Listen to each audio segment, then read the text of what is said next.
3, 2, 1. Hello everybody, my name is Natia and welcome back to Lady and the Trash. It's been pretty long since my last video. I'm sorry, vacations and exams. First of all, this video is not really scripted. I mean, I have like a file with like a few things that I have to say about every series, but I don't really have every line planned just like I always do. So I don't know how this is gonna come out. Probably I will do a lot of grammar mistakes. I will make a lot of grammar mistakes. Yes, that's what I was talking about. So today we will talk about Girl Next Room.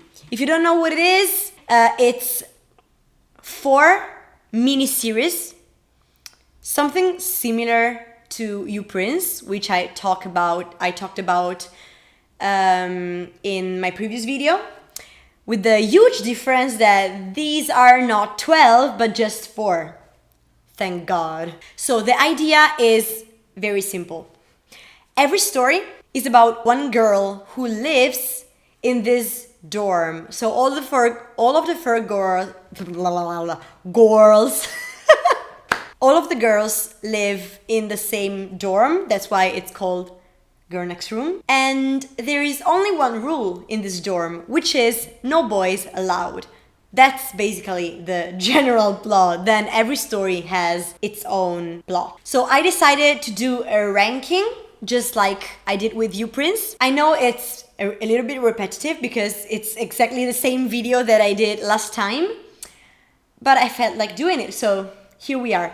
Of course, this ranking / review, it's gonna be completely spoiler free. There will be like some minor spoilers, but I will warn you if there are any, so you can skip them if you didn't watch the series. The funny thing about Girl Next Room is that while watching it ongoing, no one knew how many episodes every series was going to have, because at first we thought that all of the 4 were going to have 4 episodes. But then at the end of episode 4 of Motorbike Baby, which was the first one that aired, there was a preview of episode 5 and we were like, so it's more? And then they became 6. And then Midnight Fantasy came and the number 4 was the last one. And we were like, okay, so now there's 4. So I just think that GMMTV, I don't know, rolled a dice to figure out how many episodes every series would have got. And I don't know, if you watched the ongoing too, that was pretty confusing. By the way, let's start with my least favorite one, which was Motorbike Baby. Yeah, love triangles. Nah. But let's go with the plot. Our main girl is called Sunday and she is kind of a neat freak and very like picky and stuff like that.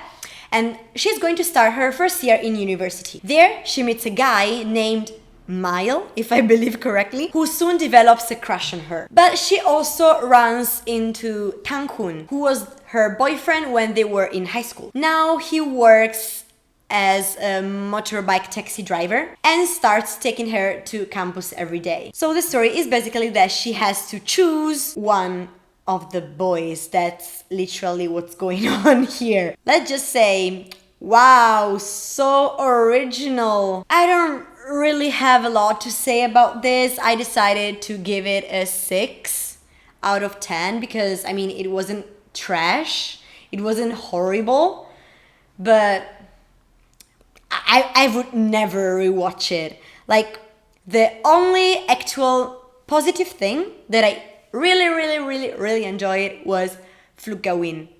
Flug Gawin singing, Flug Gawin existing. Thank you for existing, Flug.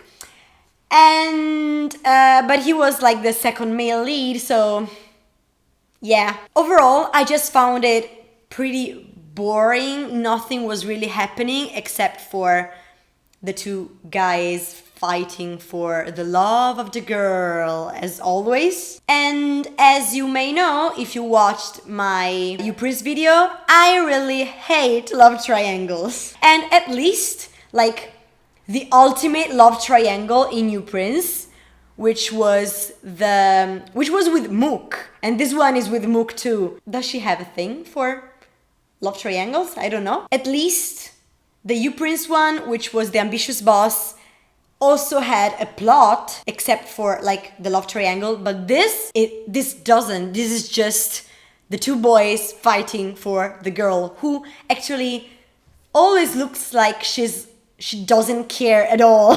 What I really didn't like too much is that both of the boys actually acted like assholes at some point, so I didn't really cheer for any of them. And let's just say that I don't really know why both of them liked Sunday, because let's say it straight, she has no personality at all. Like, her only personality trait is that she is this kind of perfectionist, neat freak, and she's like very picky about her food and stuff like that.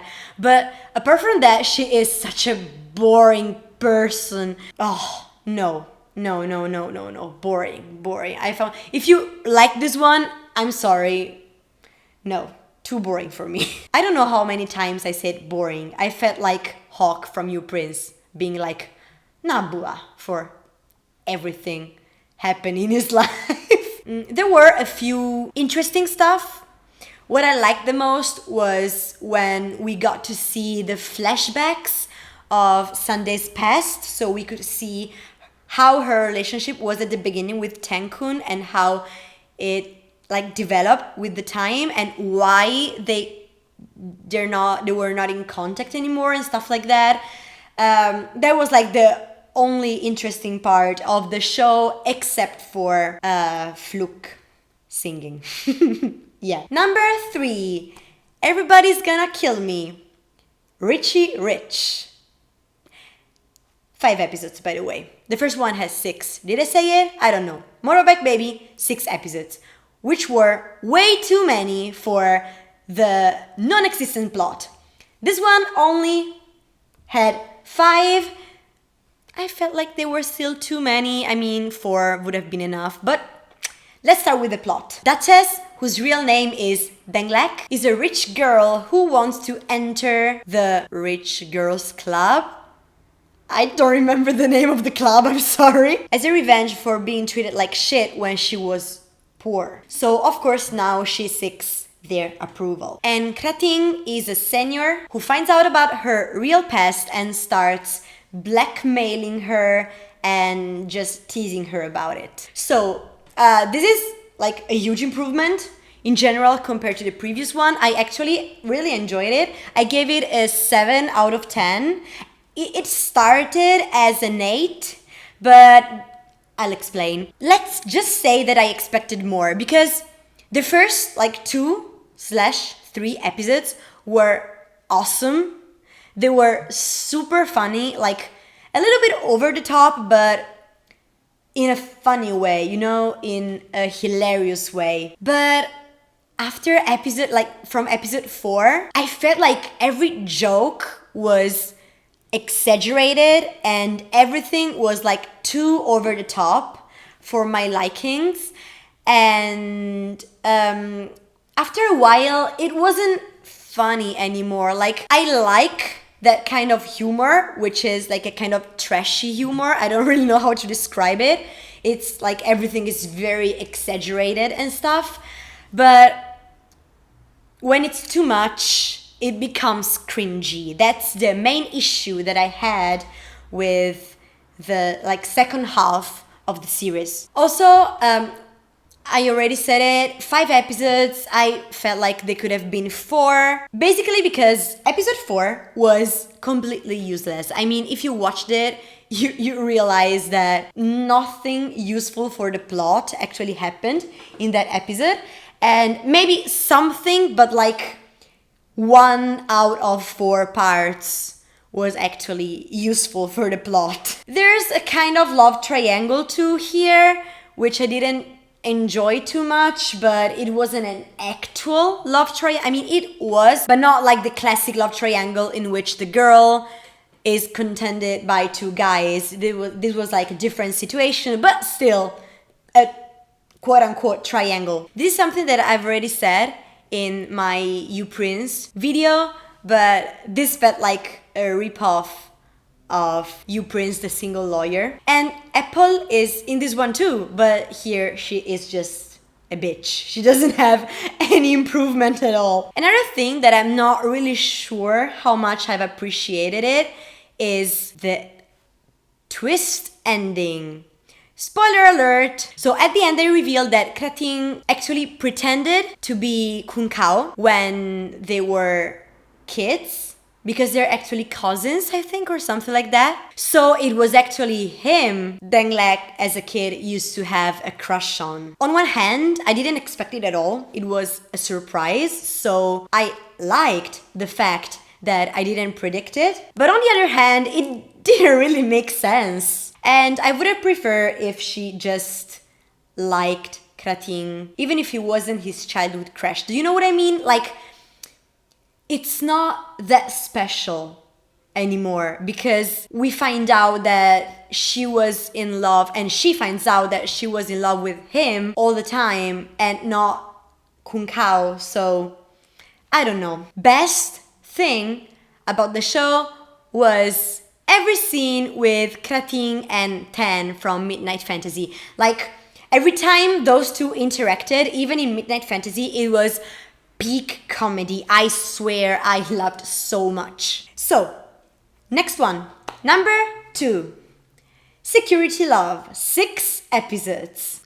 This one was so cute, I swear. Let's go with the plot. Viu Viva, or how they say it, Viu Viwa, is a famous rising star who starts living in the dorm in which Faigan works as a security guard. The two start developing feelings for each other, even though at the beginning Faigan doesn't know that she is a model, that she is famous. But of course, because of View's job, they will have to face some adversities. The only actual complaint that I have with this one is that I think that like 5 episodes would have been enough. Like, I loved it, but sometimes, like in a couple of parts, mostly in the last 2 episodes, it was a little bit boring, probably because, you know, the story is not the most original thing ever. It was sometimes pretty predictable and pretty cliche. But apart from that, this was super cute and super heartwarming. Faigan is the man of my life. If I could just redo the 33 questions tag, I think I would choose him right now in the question that was like, who would have been your boyfriend if you were in like one of these shows? And last time I chose Sarawat, but seriously, Faigan is, I don't know, he is awesome. I love him. He is polite, sweet, caring, gentle, and honest. And very important, he has flaws. He's not like perfect. For example, he's very insecure and has this kind of inferiority complex. But I still love him. He's so precious. Viu is a literal queen. Her personality is great. She is super straightforward and confident. And she's not afraid of fighting for what she wants to be and to do. Their relationship dynamic was adorable. Even though he becomes her bodyguard, so you could think that maybe their dynamic is gonna be a little unbalanced, you know, with the usual trope of the guy protecting the girl and stuff like that. But I have to say that they're actually very balanced. Great couple. I love them. In general, the show was good. I really liked it. So at the end, I decided to give it a 7.5, only because it became a little bit boring at the end. But of course, now let's go with number 1, Midnight Fantasy, which only has 4 episodes. I'm gonna throw bombs at GMMTV. I felt like no one actually understood the endless potential that this miniseries had. If it had 6 episodes, it had the chance to become, according to me, a perfectly executed miniseries. Here's the plot. Mimi is a first-year university student who goes to live alone for the first time in her life. She is afraid of basically everything, like ghosts and even irrational things. So of course, the first night at the new dorm, she can't sleep. And she seeks comfort listening to the radio. She finds this program called Midnight Fantasy and starts calling the host DJ Titan. She then proceeds to listen to his program every single night, ending up like never sleeping. And of course, she starts falling in love with him, not knowing that he is, in fact, Tan, a classmate of hers who she doesn't really get along with. Guys, love myself some Ladybug and Chat Noir level bullshit. Girl, you listen to DJ Titan every single night. How come you can't figure out he is Tan? I mean, Tan. Maybe it was Tan. Oops. I mean, I know that you can't see his face because he doesn't want to be seen, but like, his voice is very peculiar and you listen to his voice every single night. How do you not understand that he is actually the boy you have to work on a project with? Actually, I'm making fun of her, but I'm actually pretty impressed at how quote-unquote quickly she realized that DJ Titan was Tan, so good job, I guess. Okay, what to say about this series is just super heartwarming. First of all, Sinto has such an ASMR voice. Like, you don't understand, guys.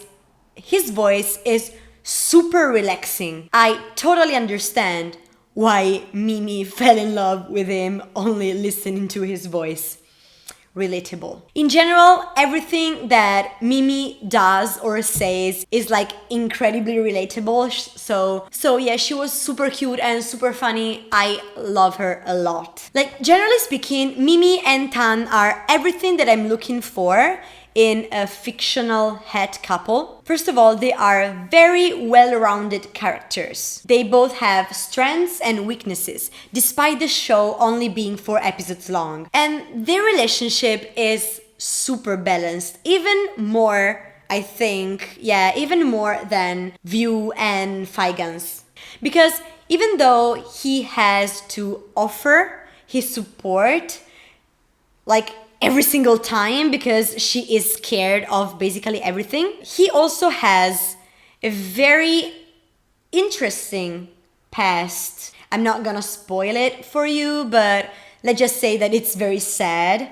So, like, if only we got to see more, I would have loved to see, like, Tan talking about his past with Mimi and opening up, and Mimi being understanding and there for him, because for the few things that we could see, that's how their relationship worked, and I found it extremely cute. And Tan's storyline is the actual reason why I'm saying that 4 episodes were not enough. Like, if we had 5 or 6 episodes, just like the other 3 shows, they would have developed it more and it would have been more interesting and even more painful.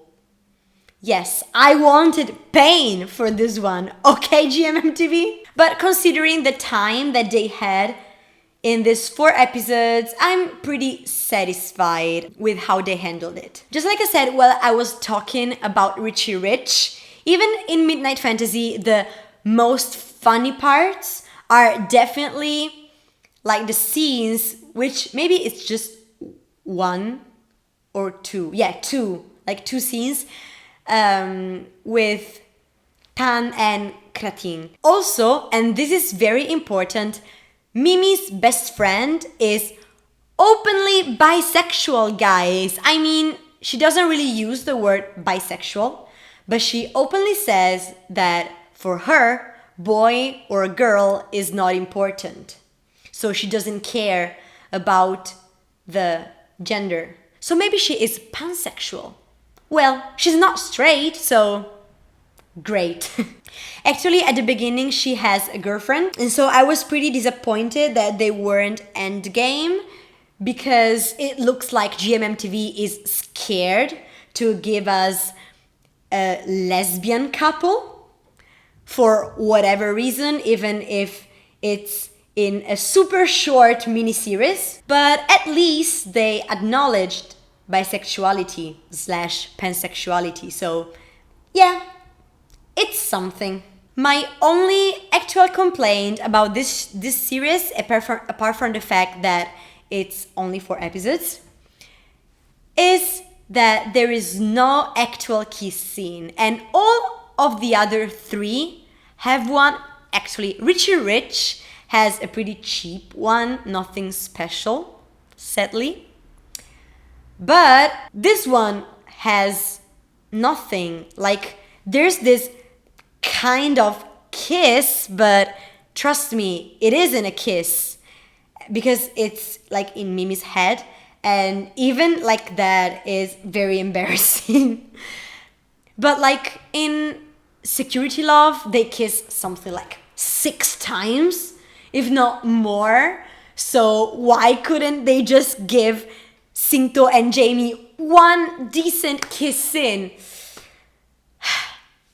Never mind, I still loved it a lot. So overall, I gave this one an 8 out of 10, which it may sound like it's not a lot, but to me, is a lot. I usually give like very low ratings to these kind of shows, but trust me, it would have been way higher. Like it could have reached like a 9 if it only had more episodes. God, GMMTV, I hate you for this. Okay, I think I'm over. No, wait! Honorable mention. The best part of every series was Neo's rap. So the owner of the dorm has a son. I think his name in the series was Sky, I think. And at the end of every series, he did a rap about the one that was going to start the week later. So for example, at the end of Midnight Fantasy, there was this rap about Richie Rich. And at the end of all of the first series, there was like a final rap that summarized everything that happened. Guys, that's so my kind of comedy. Literally, I laughed a lot. The best one was Richie Rich's one. I swear, I cracked up so much. Having said that, I think that this video is now over. I don't really have anything else to say. I swear that I will post more, that I will upload more videos in this period. I'm sorry. If you arrived until this point, leave a like, comment, subscribe if you want to, and see you in the next video, I guess. Bye bye!